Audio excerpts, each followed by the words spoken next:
Hi! Before we start, I just wanted to let you know that this is part 1 in a 3-part series. Here's when the rest of the videos are going up. I didn't want to put them all together into one video because then it would be like 2 hours and I don't want to put you through that.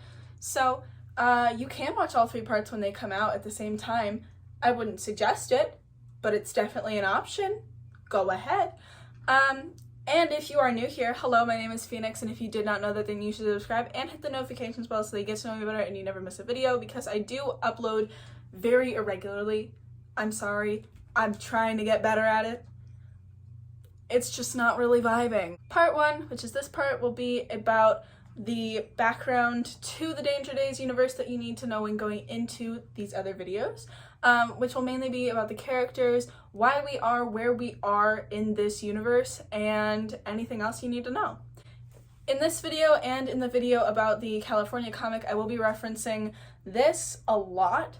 If you want to know more about this, I have a video about it on my channel already, basically talking about the back here, which is mainly, I'm trying to speak and do this, which is basically just like storyboards, more things about the Danger Days universe, and sketches from the creation of this comic. But yeah, you can definitely check that out. That will be linked in the description, and I'm sorry this intro is so long, and let's begin.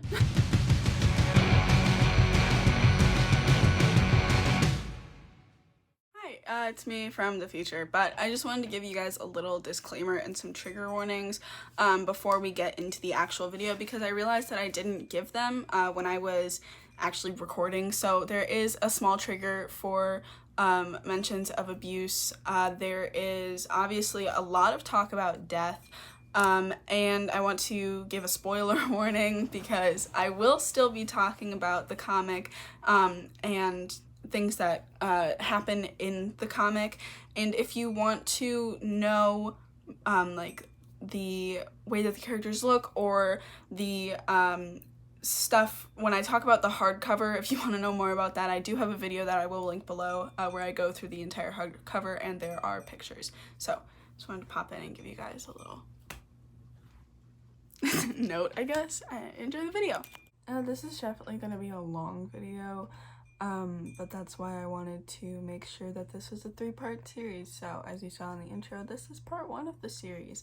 Today we are discussing the background of the Danger Days universe and the characters and just basically everything that you need to know going into the Danger Days universe. I asked you guys on Instagram which look that you would like to see, and this look was the one that won. So we're going to be attempting this today, and I think I'm going to use black eyeliner because I have a multitude. I think I have like 3 black eyeliners. I don't know if you guys want to know the products that I use. I can list them below though. So the background that you need to know to get into the Danger Days universe, a lot of this I found on Wiki Fandom, and also there's a whole section about the Dr. Death Defying listening party, which I will get more into when we get there. But the reason that Danger Days exists is because the whole reason we are where we are in this universe is because there were these wars called the Analog Wars, but they're usually referred to as the Helium Wars. I don't really know why they took place or why they were started. That's probably in the National Anthem comic series. And they took place around 2014 and 2015. By the way, just so that we are clear, the original Danger Days universe that came out, like the album, is set in 2019. And the comic, I've seen people say that it is set in 2029 and also 2037, I think, but it could just take place over like that entire span. So Dr. Death Defying, the Killjoys, and the girl's mom fought against the BLI. Dr. Death's legs were lost and the girl's mom was taken, and they lost to the BLI. Obviously, I will get into all of those characters in a little bit. So, who is the BLI? The BLI stands for Better Living Industries.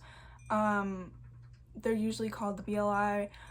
You can also find them being called like BLI/ND, like the blind. They are the governing body of Battery City and have been the main political and commercial corporation since 2012, and it says that they exist after the Great Fires, which I have no idea what that is. I did not find any information about that, but if you know anything about it, please tell me in the comments, because that's kind of the one part that I did not find anything on and was just not explained to me. So the BLI are trying to create a better tomorrow for today, and they do this by brainwashing people using headphones. We hear more about that in the comic. Medication, manufacturing, agriculture, and propaganda. There are videos that you can look up online, specifically on YouTube obviously, where you can see this propaganda that they use, specifically through the character Mouse Cat. They had little like TV shows that were like, I guess 2 minutes long, I'm thinking, that are on YouTube, that is from the BLI. They also, this part is shown in a like extra comic that was created for Free Comic Book Day in 2013, I believe, called Dead Satellites. It shows that the BLI also monitors parenting, and if they deem if you are a good parent or a bad parent, and if you are a bad parent, they replace you with a robot parent, and this is shown in Dead Satellites, and obviously I will talk about that in the video about the comic, because it is a very vital point to understanding the BLI. The medication that they provide makes people feel little to no emotion. They also monitor that people are doing exactly what they say they are. Like, they monitor with the headphones. At a specific time and at a specific volume, the headphones are required to be put in and set. And this is broadcasted across all of Battery City to everyone. And if you don't follow the rules, I guess you get ghosted, which is the term for like dying. I think one of my favorite pieces about the BLI is that the entirety of Battery City is very black and white. From what we see, the BLI logo is a smiley face that's black and white. Even in the comic, you can kind of see that it, like, all the buildings are very black and white, very modern, very like very routine, like straight walls, no brick, no basically all of it is propaganda. The only time that that there's color is shown in porno droids and the other droids of Battery City, which are luxury items. And so when people escape and they go to the zones, it's all color there, and I think that really adds to the fact that the people in the zones are very against the BLI. They are literally fighting the BLI. They're totally against everything that the BLI stands for, and the first thing that most people do is they dye their hair, they find colorful clothing, they like paint their ray guns, they do whatever they can to make sure that they are not in any way, shape, or form following what the BLI want. Battery City, what I keep talking about is Battery City. Battery City, in the hardcover comic, you can see that it is basically LA, like around the surrounding areas of LA, and the zones are right outside of it. There are 6 zones, the 6th one being the Wastelands. So the Scarecrow are the elite agents of the BLI that command subunits of Draculoids, to exterminate threats to the BLI. Now, threats could be people in the zones, threats could be people in Battery City who are not following what the BLI want them to follow, like not listening to their instructions or not following the correct regimens. The Scarecrow are expected to get a certain amount of kills so that they do not form any emotional attachments to anything. First character we run into is Korse, and Korse is sent by the BLI to exterminate the Fab Four. We will get to the Fab Four. Fab Four, love them. They're amazing. And he is the former best exterminator and head hitman of the Scarecrow unit. In the comics, it is revealed that he was abused by his father as a child for not acting man enough. And after he kills Party Poison, he shows remorse after killing Party Poison, and in the comics, he actually hooks up with a guy. However, because he feels emotions, his position as a Scarecrow is revoked. His lover is killed after he helps a porno droid named Blue escape Battery City, and he is taken to have his emotions revoked. However, Korse resists the head BLI's manipulations, and he actually, once Blue returns with Destroya, he spares the head BLI after she asks him to kill her. And the last thing we ever see of him, he is driving away with a photo of his lover on his visor. So now we move on to Drax, and Draculoids. Draculoids are below Scarecrow. They work under Scarecrow, working for the BLI. So the act of becoming a Draculoid is called Draculoidization. And in the comic it says, or not in the comic, in the hardcover, it says that Draculoid masks are used when a prisoner or detainee is deemed suitable to serve as a BLI employee. The act of becoming a Draculoid erases all memory from that person, because yes, Dracs are people and once were people who did not have a choice but to become a Drac. It also removes their soul from their body. And they work, like I said, they work under Scarecrow to quote-unquote clean the desert. And when they aren't doing that, they are used to punish the rule breakers of Battery City. The act of becoming a droid can also be used to downgrade Scarecrow officials that the BLI deem are not eligible or should have their position as a Scarecrow. Dracs can only see in black and white and see humans as ticks or spiders. Like I said, in the zones, the only way to get to the zones is to escape Battery City. However, once you escape, you will always be on the BLI's radar. Again, there are 6 zones. 6 is the Wastelands, and these really kind of aren't clearly marked in the California hardcover. We can just kind of speculate. And this all takes place in California because California, I didn't mention this, but California is the last remaining piece of the United States. I think one of my favorite random pieces from Danger Days, though, is that Australia disappeared. And after Australia disappeared, the BLI unveiled Battery City. So Dr. Death is the radio reporter of the zones, and he's basically kind of been around for forever. Yeah, he fought in the Helium Wars with the Killjoys and the girl's mother. He also lost his legs in the Helium Wars, Analog Wars, whatever you want to call them. He's very rude and sarcastic, kind of. It's more just like rudeness, and he has a sidekick named Show Pony. I didn't really get much information on Show Pony other than he's alive. No one knows where he is, but he's alive. And at some point, Val Velocity kills him because he didn't trust him because he was an adult. So now let's move on to the Fab Four. So the Fab Four are freelance anarchists.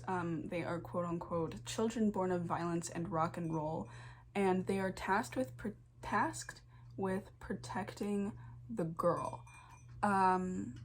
and the future relies on them. We will get into who the girl is in a little bit, but just know that they are the sworn protectors of the girl. We must remember that with all of the killjoys, like the Fab Four, that they are literally teenagers. I'll let that sink in. They are 15 to 17. Party Poison, as a character, is suspected to be 15 to 17, and they died in 2019, making their birth date in between 2002 and 2004. The character is canon, non-binary, and Gerard said that he thought that having a non-binary character would be cool, and he made the character non-binary, gender neutral in 2018. So the character is heavily based on another character named Mike Milligram, who we see more of in National Anthem. I think he's actually the main character in National Anthem. Party is killed by Korse in the Sing music video, and in the director's cut they actually find out that the Dracs are real people after pulling off a Drac mask. Fungal is portrayed by Frank, and the character is named after a costume shop in New Jersey, and he sometimes wears a Frankenstein mask. This character has an unknown age, but did die in 2019 at the hands of the BLI, trying to kill Korse after Korse killed Party and after the BLI killed Cobra.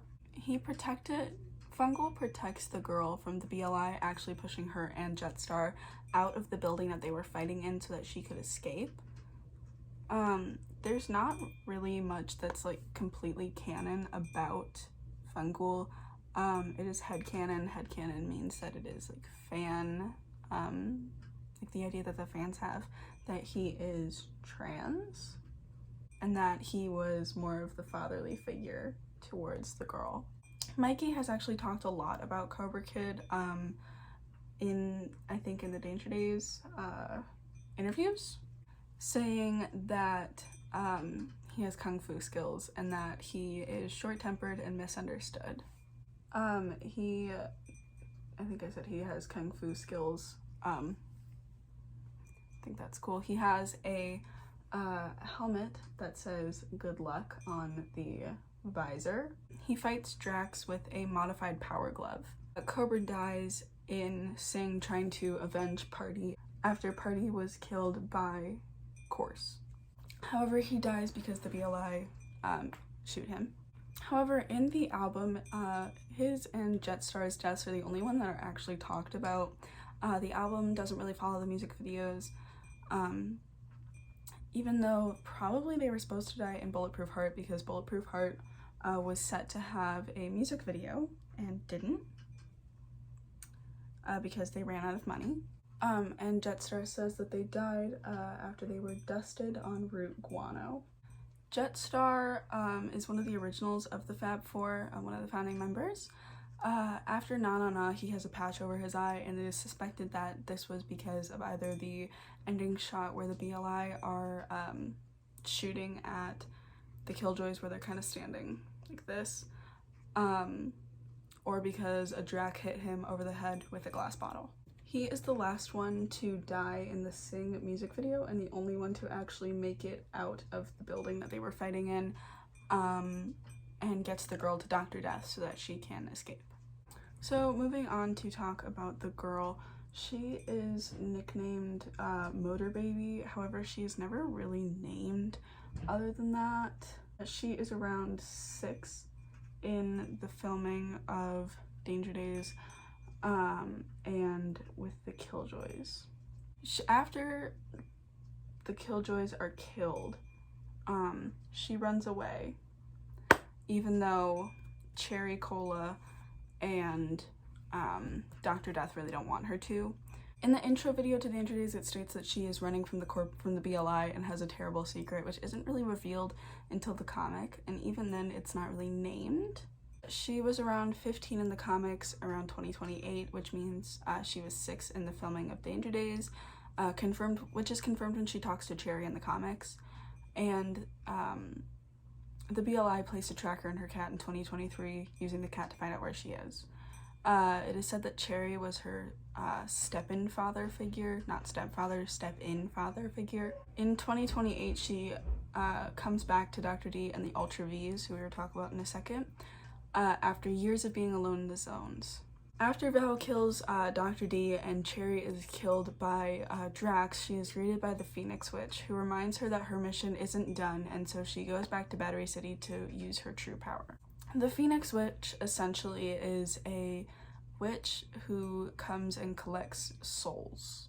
When her mom died in the Analog Wars, her soul was kind of like translated into the girl, and her power is to blow up Battery City, like being able to blow up Battery City. She can also power and like remove power from objects, which is why she is able to kind of help power Destroya, which we will talk about Destroya as well. And she decides to free the lost souls of Battery City, the lost souls of Battery City's electricity, that is. And along with this, Destroya awakens, and the porno droid Blue is also recharged. We'll talk about her also. And Battery City is destroyed, and her mother's soul is also freed. So then we get to the Ultra Vs, and the wiki fandom page says that the Ultra Vs were founded after the end of the Fabulous Killjoys and before 2027, so in between 2019 and 2027. Their members include Vaya, Vamos, Val Velocity, Volume, and Vinyl. And the only character out of those out of those five that actually has information on them is Val Velocity. And they talk about the Killjoys as failures and hope to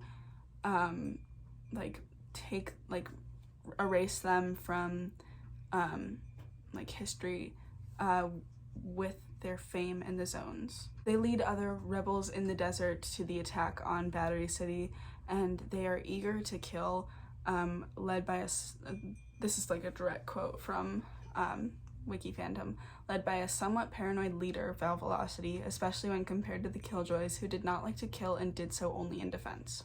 Val does not trust anyone who is an adult, hence why he kills Dr. Defying, wrongly accusing him of being a spy for the BLI.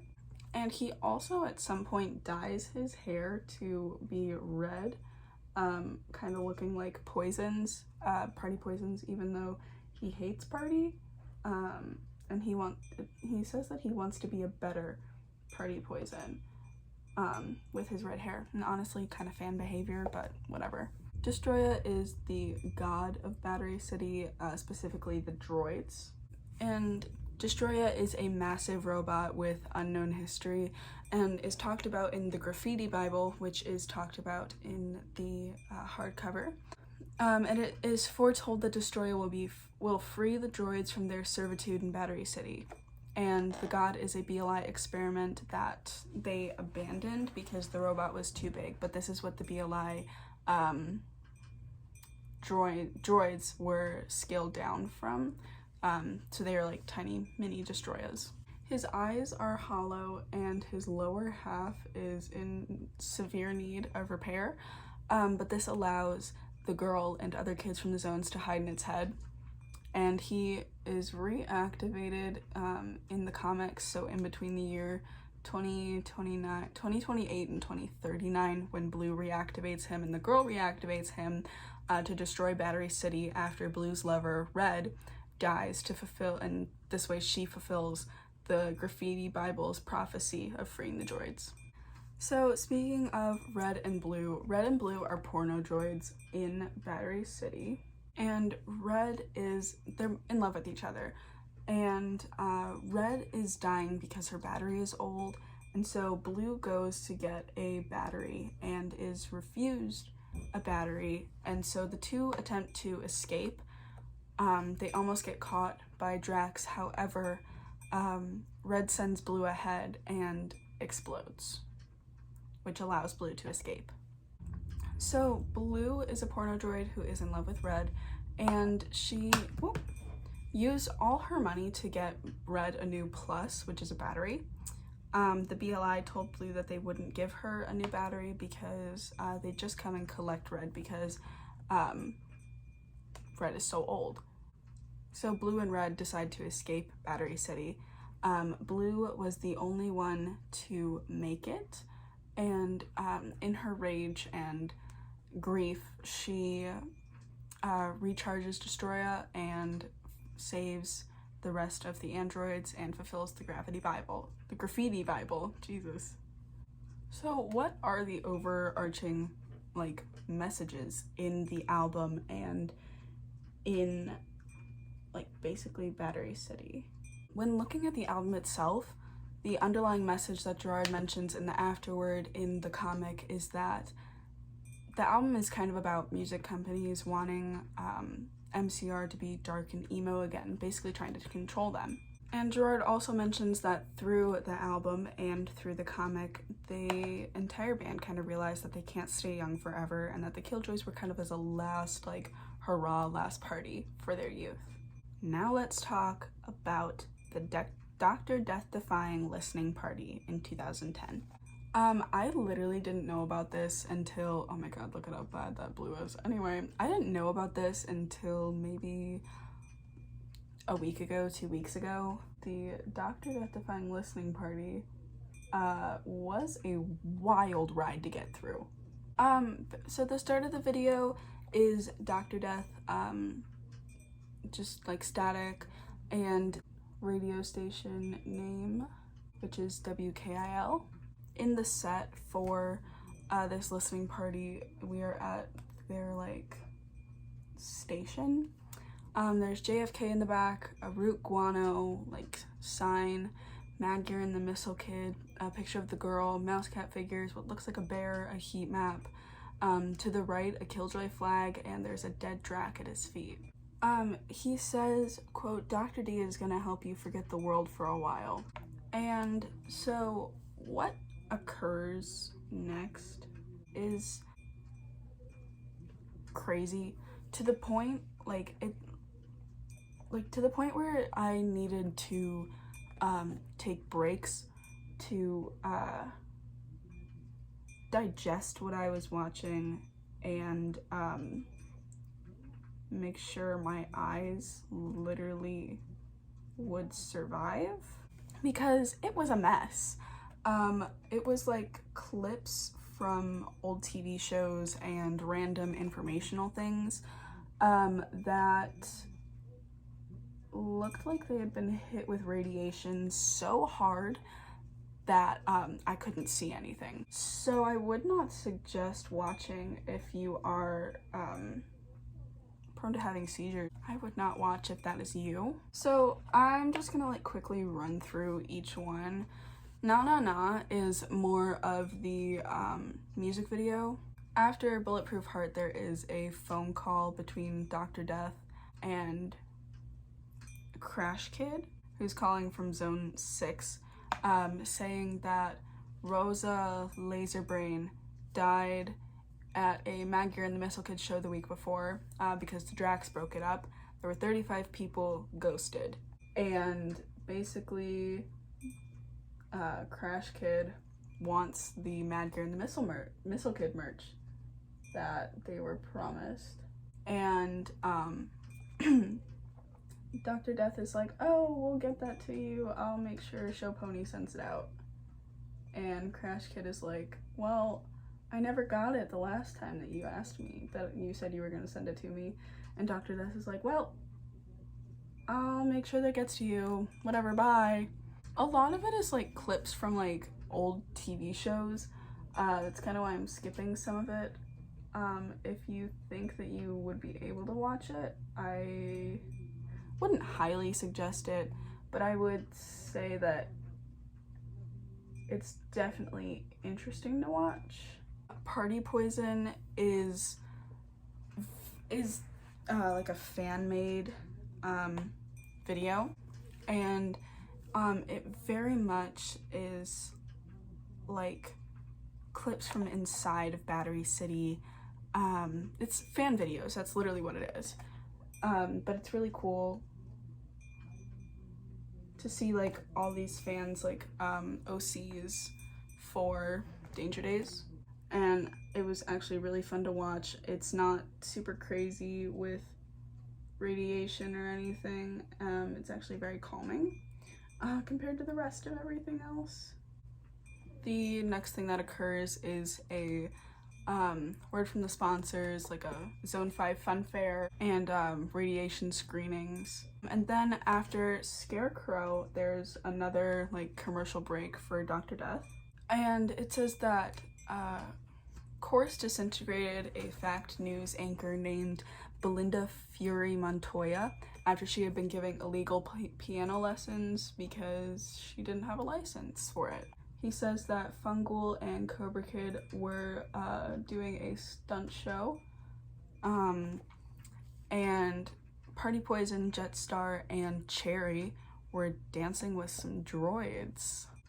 Obviously this like listening party takes place before the actual events of Danger Days because everybody is still alive, and there was no Dr. Death's interjections that are on the album aren't in this video, which I think is actually kind of fun. It's kind of different. It adds a little element of surprise when everybody watches or listens to the actual album. After Destroya and right before Kids From Yesterday, Dr. Death says that the Kids From Yesterday is dedicated to all of the lost souls that were obviously lost from the analog wars. And that some of his brothers and friends were forced to become Dracs, and some of them might have even willingly become Dracs. After Kids From Yesterday, the national anthem is playing, and it kind of goes to Zone 6, but Vampire Money, when that plays, Dr. Death is vibing so hard. He is like having the time of his life, eating beans, living it up. And it ends the same way it starts, with the national anthem playing and the WKIL logo. So I think this look turned out better than I thought it would at the beginning. It definitely was a trust the process. Yeah, that was video 1 of my Danger Days series. I hope you all really enjoyed. Make sure to like, comment, and subscribe. Comment down below any other videos that you want me to do, probably in September, because this series is taking up my entire month of August. And I will see you guys next week for video 2 in the series. Oh, also, if you have any other questions about the background, please let me know, or leave a comment below talking about if we differ on opinions, because I would love to hear your guys' opinions. But yeah, see you guys next time. Bye!